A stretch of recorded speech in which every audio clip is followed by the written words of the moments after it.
రేపు నిజామాబాద్లో ప్రతిష్టాత్మకంగా జరిగే రైతు సభ చరిత్రలో నిలిచిపోతుందని జాతీయ పసుపు బోర్డు చైర్మన్ పల్లె గంగారెడ్డి అన్నారు. పసుపు బోర్డు నూతన కార్యాలయాన్ని కేంద్ర హోంశాఖ మంత్రి అమిత్ షా ప్రారంభించి బహిరంగ సభలో పాల్గొంటారని తెలిపారు. పాలిటెక్నిక్ కళాశాల మైదానంలో జరగనున్న సభ ఏర్పాట్లను ఎంపీ అరవింద్తో కలిసి ఆయన పరిశీలించారు. అమిత్ షా సభకు రైతులు స్వచ్ఛందంగా తరలివస్తారంటున్న చైర్మన్ పల్లె గంగారెడ్డితో ఈటీవీ ముఖాముఖి. రేపు నిజామాబాద్ జిల్లాలో కేంద్ర హోంశాఖ మంత్రి అమిత్ షా పర్యటించనున్నారు. పసుపు బోర్డు కార్యాలయం ప్రారంభించి రైతు సభలో పాల్గొనున్నారు. ఈ అమిత్ షా పర్యటనకు సంబంధించి ఎలాంటి ఏర్పాటు చేస్తారనే విషయాలు మాట్లాడడానికి పసుపు బోర్డు చైర్మన్ పల్లె గంగారెడ్డి ఉన్నారు. ఆయనతో మాట్లాడి మరిన్ని వివరాలు తెలుసుకున్నాం. సార్ చెప్పండి, అమిత్ షా పర్యటనకు సంబంధించి ఎలాంటి ఏర్పాటు చేస్తున్నారు? హోం మరియు సహకార శాఖ మంత్రి వర్యులు 29వ తేదీ మధ్యాహ్నం 1 గంటకు నిజామాబాద్ చేరుకోవడం జరుగుతుంది. నేరుగా పసుపు బోర్డు కార్యాలయాన్ని ప్రారంభించి అక్కడే అక్కడ ఉన్నటువంటి బస్సు గార్డెన్లో రైతులు మరి అక్కడ ఉన్న అధికారులతోని ఒక దాదాపు 20 నిమిషాలు సమావేశం అవుతారు. దాని తర్వాత నేరుగా వచ్చి డి శ్రీనివాస్ గారి విగ్రహావిష్కరణ ఉంటుంది. అక్కడ నుంచి నేరుగా పాలిటెక్నిక్ గ్రౌండ్లో జరిగేటటువంటి రైతు మహాసమ్మేళనంలో పాల్గొంటారు.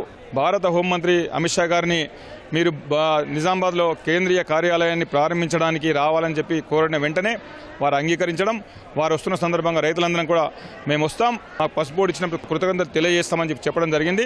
రేపు జరిగేటటువంటి సభ ఒక చారిత్రాత్మకంగా జరుగుతుంది. రైతులు పెద్ద ఎత్తున తరలి వచ్చేటటువంటి అవకాశం ఉంటుంది. కాబట్టి అమిత్ షా గారు కూడా ఈ ప్రాంత రైతాంగంకే కాదు పసుపు రైతులకు సంబంధించినటువంటి ఒక మంచి సందేశాన్ని కూడా ఈ వేదికపై నుంచి ఇస్తారు. ఎక్కడెక్కడి నుంచి జన సమీకరణ చేస్తున్నారు? సభకి జన సమీకరణ కాదు, జనం స్వచ్ఛందంగా తరలి వస్తున్నారు. వాళ్ళే స్వచ్ఛందంగా వస్తూ ఉన్నారు. రేపు మీరు చూస్తారు ఈ ప్రాంగణం ఏ విధంగా కిక్కిరిసిపోతుందో. కాబట్టి రైతులు ఏ ఆకాంక్ష కోసం అయితే 3.5 దశాబ్దాలు పోరాటం చేసినారో ఆ 3.5 దశాబ్దాల పోరాటానికి ఈరోజు మాకు ఫలితం వచ్చింది. 2019 ఎన్నికల సందర్భంగా ఇక్కడ మా భారతీయ జనతా పార్టీ అభ్యర్థిగా పోటీ చేసినటువంటి అరవింద్ ధర్మపురి గారు నన్ను గెలిపిస్తే నేను ఎట్టి పరిస్థితుల్లో కూడా పసుపు బోర్డు తీసుకొస్తానని చెప్పేసి బాండ్ రాసిస్తానని చెప్తే నేనన్నాను ఆ రోజు బాండ్ ఏ రైతు సంఘం రాసిమని అడగలేదు, ఏ రైతు బాండ్ రాసిమని అడగలేదు. ఆయన దీన్ని సాధించాలన్న సంకల్పం ఉన్నది కాబట్టి, చిత్తశుద్ధి ఉన్నది కాబట్టి నేను నా టర్మ్ లోపల తప్పకుండా పసుపు రైతుల కోసం పసుపు బోర్డు సాధిస్తా అని చెప్పేసి వాళ్ళకు బాండ్ రాసి ఇచ్చి సోషల్ మీడియాలో మాత్రమే పెట్టిండు. కానీ 5 సంవత్సరాల కాలంలో ఒక ముఖ్యమంత్రి బిడ్డ ముఖ్యమంత్రి సాధించలేంది మా అరవింద్ గారు సాధించిండ్రు. భారత ప్రధానమంత్రి, హోంమంత్రి రాజ్నాథ్ సింగ్ గారు, అదేవిధంగా పీయూష్ గోయల్ గారి ఆశీస్సులతో రాష్ట్ర బీజేపీ అధ్యక్షులు కిషన్ రెడ్డి గారు వారి సహకారంతో ఈ పసుపు బోర్డు ఏర్పాటు కావడం జరిగింది. తప్పకుండా వాళ్ళందరూ ఆశీర్వాదం ఉంది కాబట్టి ఇలా బోర్డు ఏర్పాటైంది. ఉంటున్నటువంటి కొంతమంది ఆ నేతలే ఈ పసుపు బోర్డుకు గెజెట్ నోటిఫికేషన్ ధరనే పసుపు బోర్డు ఏర్పాటు చేశారు, చట్టబద్ధత లేరంటున్నారు. దీన్ని ఎలా చూస్తారు? పసుపు బోర్డు ఏర్పాటైన తర్వాత చట్టబద్ధత అనేది కొన్ని రోజుల తర్వాత వస్తుంది. ఆల్రెడీ ఇండిపెండెంట్గా పనిచేసుకోవడం నాకు అవకాశం ఇచ్చిండు. చట్టబద్ధత అనేది ఆటోమేటిక్గా అయిపోతుంది. దాని గురించి పెద్ద మనం ఇబ్బంది పడాల్సిన అవసరం లేదు. ఏదైతే ప్రధానమంత్రి గారు చెప్పిండ్రు దానికి అనుగుణంగానే బోర్డు ఏర్పాటు చేసిండ్రు, కార్యాలయం ఏర్పాటు చేసిండ్రు, ఒక ఐఏఎస్ ఆఫీసర్ సెక్రటరీని ఇచ్చిండ్రు, స్టాఫ్ని ఇచ్చిండ్రు. రేపు భవిష్యత్తులో దీనికి ప్రత్యేక బడ్జెట్ కూడా ఇస్తున్నారు. ఇప్పుడు కొంత బడ్జెట్ కూడా ఇచ్చారు. కాబట్టి బోర్డు స్వతంత్రంగానే పనిచేస్తుంది. రాష్ట్ర ప్రభుత్వం తరఫున ఎవరిని ఆహ్వానించారు? ఎవరు వచ్చే అవకాశం ఉంది సభకు? మా అధికారులు ప్రోటోకాల్ ప్రకారం రాష్ట్ర ప్రభుత్వంలో ఉన్నటువంటి పెద్దలందరినీ కూడా ఆహ్వానిస్తూ ఉన్నారు. ఆ పసుపు బోర్డు అఫీషియల్గా జరిగేటటువంటి మా పసుపు బోర్డు కార్యాలయానికి వాళ్ళు వస్తారని మేము అనుకుంటా ఉన్నాం. పసుపు బోర్డు కార్యకలాపాలు పూర్తి స్థాయిలో అందుబాటుకు వచ్చిన తర్వాత ఈ దేశంలో ఉన్నటువంటి పసుపు రైతులకు ఏ విధంగా ప్రయోజనం చేయకుండా? పసుపు బోర్డు ఏర్పాటైంది మొన్న 5 నెలల క్రితం ఏర్పాటైంది.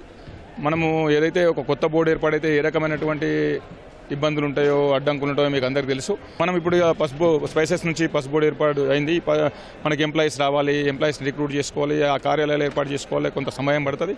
అయినప్పటికీ కూడా మేము అద్దె కార్యాలయాలు ఉండి కూడా మేము వాళ్ళ బిఎస్ఎం సమావేశాలు, రైతులు, ట్రేడర్స్, ఎక్స్పోర్టర్స్తో సమావేశాలు, అదేవిధంగా ఎగ్జిబిషన్స్, అదేవిధంగా రైతు అవగాహన సదస్సులు, రీసెర్చ్ సమావేశాలు ఇవన్నీ పెడతా ఉన్నాం. ఇంకా పూర్తి స్థాయిలో బోర్డు కార్యకలాపాలు కొనసాగాలని ఒక సమయం పడుతుంది. మొత్తంగా ఏ విధంగా రైతుల ప్రయోజనం జరుగుతుంది అంటారు? పసుపు బోర్డు ద్వారా రైతులకు కావాల్సినటువంటి ఏదైతే ఇన్పుట్స్ అని చెప్తున్నామో వాళ్ళకి కావాల్సిన పసుపు వాళ్ళు తరిగిన తర్వాత ఉడికేయడానికి కావాల్సిన బాయిలర్స్ కానీ, పాలిషర్స్ కానీ, టార్పాలిన్స్ కానీ, రైతులకు కావాల్సినటువంటి హైల్డ్ వెరైటీస్ సీడ్స్ కానీ, దానికి సంబంధించిన కొర్కుమెన్ పర్సెంటేజ్ ఉన్నటువంటి వెరైటీస్ కానీ ఏ రకంగా తయారు చేయాలి, ఏ రకంగా మనము రైతులకు అందించాలా, రైతులకు కావాల్సినటువంటి మార్కెటింగ్ మెలకువలు కానీ, చిన్న పరిశ్రమలు కానీ ఎంఎస్ఎంఈ ద్వారా ప్రోత్సహించి వాళ్లకు కొంత మేలు జరిగే విధంగా మన ప్రయత్నం చేయడం జరుగుతుంది. అదేవిధంగా పసుపుని ఇంకా వాల్యూ యాడెడ్ ప్రోడక్ట్స్ ద్వారా ఏ రకంగా మనము మార్కెట్ చేయాలా ఆ విషయంలో కూడా రీసెర్చ్ జరుగుతూ ఉంది. కాబట్టి ఇవన్నీ విషయాలను కూడా పసుపు బోర్డు ఆలోచిస్తూ ఉంది, చర్చిస్తూ ఉంది. అధికారులు మేమందరం కలిసి రాష్ట్ర ప్రభుత్వాల సహకారంతో సమన్వయంతో ముందుకెళ్తాం. అలాగే శాశ్వత భవన్ నిర్మాణానికి కావచ్చు, ఈ పసుపు బోర్డు నిర్వహణ కావచ్చు, ఈ సభలో కేంద్ర ప్రభుత్వం తరపున కూడా ఏమైనా నిధులు ప్రకటించే అవకాశం ఉందా? అది అధికారికమైన ప్రాసెస్ ద్వారా జరుగుతుంది. తప్పకుండా నిధులు ఇస్తారు. నిధుల ద్వారానే మిగతా పనులు జరుగుతాయి. ఇప్పుడు కొన్ని నిధులు ఇచ్చారు. ఇంకా భవిష్యత్తులో ఎక్కువ నిధులు ఇచ్చేటటువంటి అవకాశం ఉంది. కాబట్టి నిధులు ఇచ్చిన తర్వాత మా సొంత భవన నిర్మాణం కూడా పూర్తి చేసుకుంటాం. ఇప్పుడు రాష్ట్ర ప్రభుత్వం మాకు R&B శాఖ వారు ఒక బిల్డింగ్ ఇచ్చారు. దానికి మేము అద్దె కూడా చెల్లిస్తా ఉన్నాము. భవిష్యత్తులో ఒక 2 ఎకరాల ల్యాండ్ రాష్ట్ర ప్రభుత్వం ఇవ్వడానికి ముందుకు వచ్చింది. దాదాపుగా వాళ్ళు ల్యాండ్ అలాట్ చేసిన వెంటనే బిల్డింగ్ శాంక్షన్ చేయించి పూర్తి చేయించేటటువంటి బాధ్యత మేము తీసుకుంటాం. చివరగా ఈ రైతు సభ ద్వారా ఏం చెప్పదలుచుకున్నారు? అనేక సంవత్సరాలు అనేక దశాబ్దాలు పోరాటం చేసినాం. కానీ భారతీయ జనతా పార్టీ కేంద్ర ప్రభుత్వం మన ఎంపీ గారు కష్టపడి బోర్డు తీసుకొచ్చిండ్రు. ఈ బోర్డు ద్వారా ఏదో ఒక రకంగా మనకు ప్రయోజనాలు కలుగుతాయి. ఏ రకంగా జరుగుతాయి అనేది భవిష్యత్తులో రైతులే చూస్తారు. మొత్తంగా అమిత్ షా పర్యటనకు సంబంధించి అన్ని ఏర్పాట్లు చేశామని చెప్పేసి ఆ పసుపు బోర్డు చైర్మన్ పల్లా గంగారెడ్డి చెప్తున్నారు. ఈ రైతు సభకు రైతులు అదేవిధంగా జనాలు కూడా స్వచ్ఛందంగా తరలిరావాలని చెప్పేసి ఆయన కోరుతున్నారు. కెమెరామెన్ మనోజ్తో జైపాల్, ETV న్యూస్, నిజామాబాద్ నుంచి.